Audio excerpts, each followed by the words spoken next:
This is our 5th annual Tour de Mount Vernon, and essentially we celebrate here at the beginning. We connect and we get our groups together at how we're going to ride out.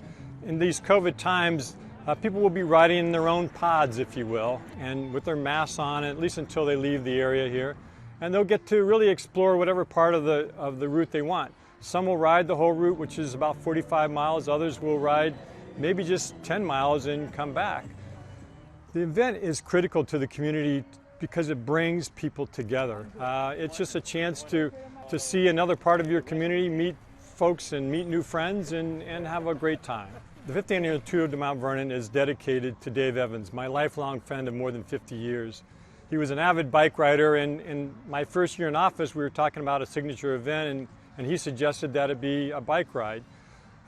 He was very involved in the community, headed up a lot of the different not-for-profits, just a very successful person who died very suddenly about a month ago. And I'm still trying to get really through the fact that your best friend is not with you on a ride that meant so much to both of us.